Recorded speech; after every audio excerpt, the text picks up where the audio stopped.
Welcome back to another episode of the Abandoned STI presented by Turn 14 Distribution. We have a coupler, which means our STI is going to get on the road today.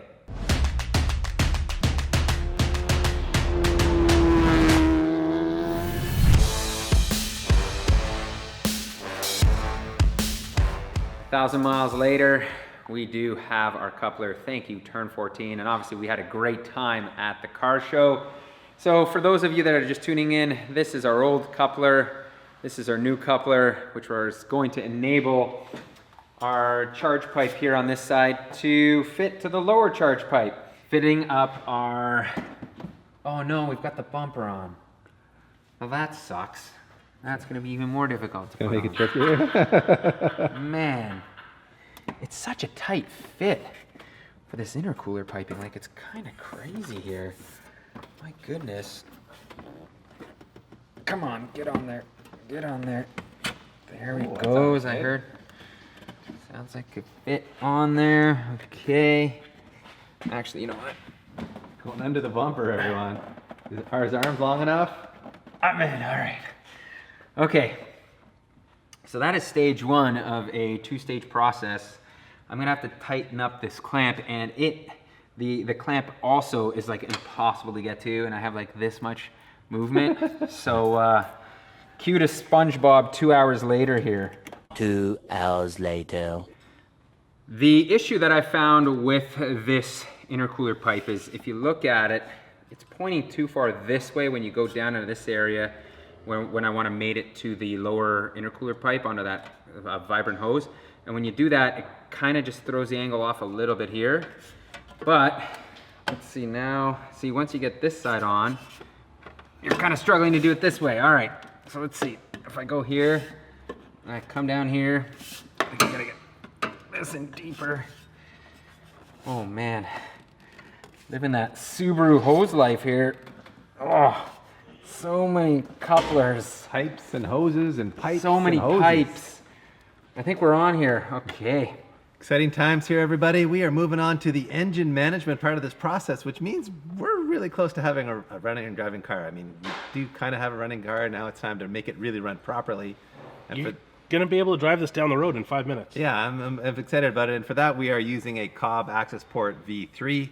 This is their latest and greatest version of the Access Port, which I'm sure you guys are all familiar with, but it is a plug-in device that allows us to use the factory ECU and to remap it, basically, right? It basically makes the factory ECU like a standalone. Right. Which is pretty incredible. And it gives you all of the control that the factory ECU offers, but the tunability that, say, a standalone would offer. Yeah, for sure. And it also lets you check, check engine lights, and there's gauges and gauges, data so logging. You can mount it in here if you wanted to have it for gauges. It's a really powerful unit, and it's very affordable too. I mean, it's like half the price of any even entry-level standalone unit. So it's pretty amazing stuff. For sure. We have a bit of an interesting challenge here though, because we're running a JDM EJ207 in a chassis designed for a 2.5 liter USDM motor. Correct. So we're still using that 2.5 liter USDM ECU, but we want to control it we want to control this motor that wasn't designed to control. 100%. So to solve that problem, you've talked with Mike from Innovative Tuning. Correct. Yeah, Mike from Innovative Tuning, who is now at Cobb. He's now he is one of like their Cobb's lead calibrators. Subaru guy there. He has helped us through the challenges of getting this ECU to work with this engine. Right. It's a pretty good resource to have at our disposal. In fact, Mike's since told us that he's gotten permission from Cobb to do the final tune-up on this ECU. Yeah. But in the meantime, he sent us basically like a startup map. Yeah, he's sent us a base map that will allow us to drive around town, do a little bit of data logging. Right. So he'll be able to do some drivability stuff without even hitting the dyno, and we'll start exchanging emails, or you will actually, right. Or you or Pete. I don't know who's I don't know whose car it is. Dub will be exchanging emails with us, Yeah. with Mike. But thank you very much, Mike. We really appreciate the help, and thank you, Cobb Tuning. So what do you have on here now then? We're just going to go into the tuning section, which is over here. And, sorry, I got to look at it. We're going to change the map. Oh, we have to turn the ignition on. We're going to reflash the ECU, and we're going to find the map that is called Speed Academy 09 STI 2.1 liter, because it is a stroker. And we're going to hit enter and jam this into the ECU.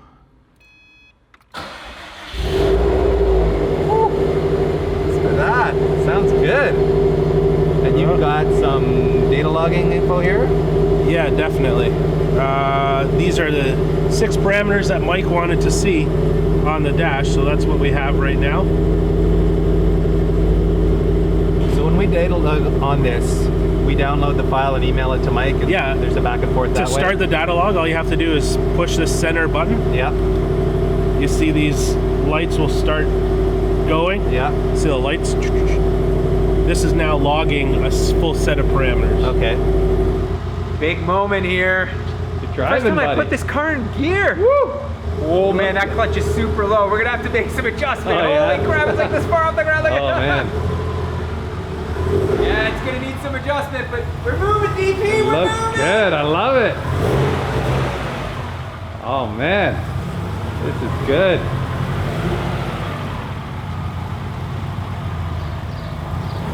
Look at that, everybody. She runs and drives. Woo! So good. You feel like a rock star in my daily driver there, Pete? Don't get used to it. I'm loving it in Don't here. get used to it, buddy. Woo-wee. Almost getting run over by this angry mechanic. Look at this. Evo versus STI, everybody. What do you think? That might be fun. Once again, we've built a car for NAM that's all in the red. Well, we got a few green spots here, but we got good camber in the front, 3 degrees. Yeah, it's we pretty probably don't good want right that now. much, We're do we? probably gonna bring it out a little bit more positive. Maybe like 2.5 degrees in the front, About you think? 2.5, yeah. And what do you recommend for toe in the front of an STI? Toe in the STI with 0 toe. Zero it out, okay. And the rear, we don't have really any camber. Well, I mean, we got close to a degree here and nothing on this side.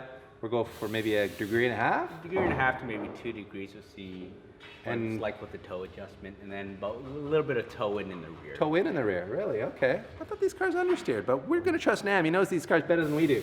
And for caster, it's not adjustable, so we get what we get. Yeah, you've got a couple of different caster correction components on the car, like the top hat and the lower bushings and the control arm. So we're kind of stuck with where we're at, with none of that's adjustable. So Right, and that's a little pretty bit. high caster for these cars? Pretty high caster compared to stock for sure. Yeah. So it's drift spec. It's gonna auto steer good for me, PT.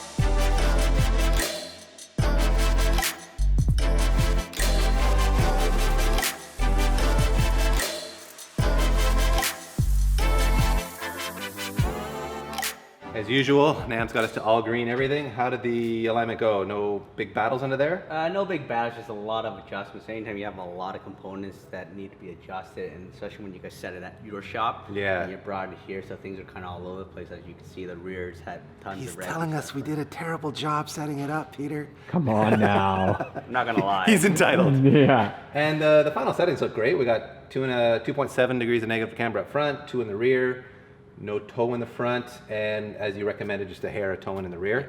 So we'll go and play around with it on the street, decide if we want to change that at all. But I think that's a great baseline for us to start out on.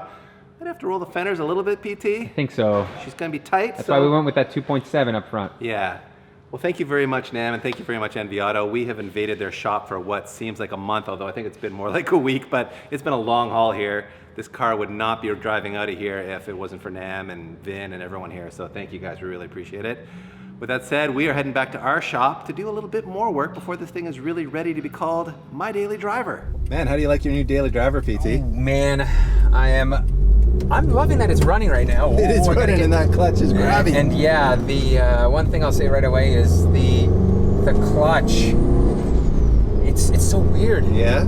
It's so weird. Like the pickup point is so low, and we've adjusted it out as far as we can go, and it's still pretty low. I don't know if that's byproduct of the twin disc. Like the first disc itself is like fixed. Yeah. So if you guys have experience in the comments on how to extend that shift rod once it's all fully maxed out, please let us know. But Yeah.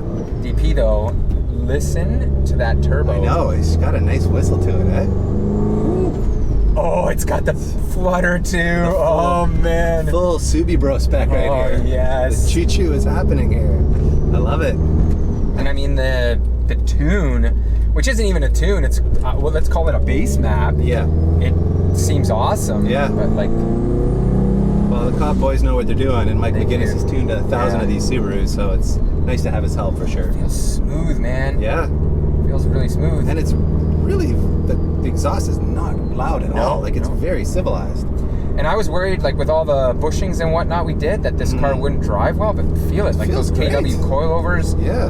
Man, everything, this is going to be an awesome street It car. really is. It really is. I feel it. This is so it rides good. fantastic. Back at our shop, and after a week or so at Enviado, in the middle of the action, this car's gotten pretty dirty, Pete. So we're gonna give it a quick wash. And as a matter of fact, we're gonna have some guests join us from SONAX Canada who are gonna help us make this car shine even more.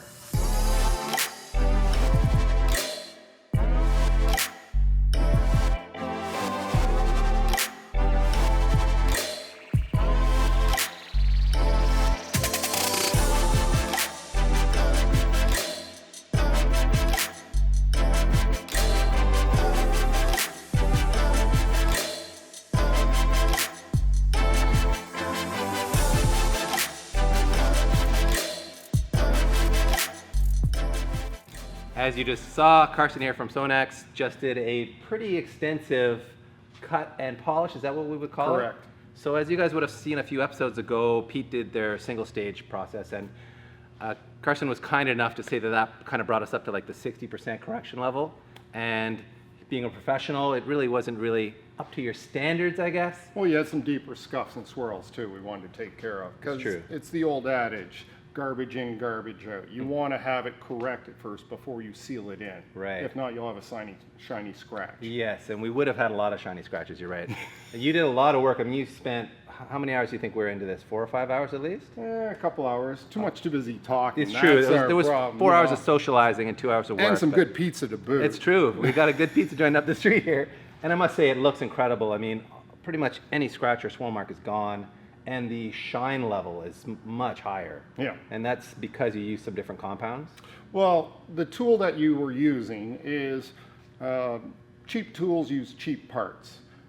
They use a cast counterweight rather than machine counterweight. And they typically have a throw of 4 and 6 millimeters, where we have 15 and 21, which dictates your paint correction time and your finish. And by throw, you mean how much this sort of moves How off much? axis? This is a DA, so you have the rotary and you have the orbital. So it's the orbit that's doing the correction, which Okay. dictates your paint correction time and your finish. Gotcha. So we So- used a commercial, like a low-grade version, and you brought a Correct. professional tool. Correct. This is a Rupees or Roops LHR 15. LHR 15 for you guys who want to know. So we started off with Cut Max with a wool pad. So Cut Max, they have a grading scale, cut and gloss. Cut is the ability for sandpaper. So this is a 6, which will take out to 1,000 grit sandpaper with a wool pad. And then we followed it up with EX0406. EX standing for eccentric movement, meaning orbital. And this is a 4 out of 6 cut, 6 out of 6 gloss. And our DA pad, yellow label. And so that is really what brought the gloss level, the shine level up on Totally this paint different. so It's much. a 6 on the gloss level. Yeah, it's wild. I don't know how well you'll be able to tell in the video, but it's super shiny right now. So to seal in that high gloss finish we've got there, we are going to use SONAX's Profi line, Profi line, professional line. professional line. Okay, and this is a ceramic coating. Yeah, so CC36, ceramic coat, 36 months. Oh, that's how long it lasts? That's how long it lasts. Okay, and if we open the box here, we've got So- things. You have your base coat, which is your number 1. You have your gloss coat, which is your number 2. So right now we're going to grab our number 1, our base coat. We have an Alcantara swatch. We're going to grab our number 1 pad. We're going to wrap it around it, Okay. and then we're going to start applying. Okay.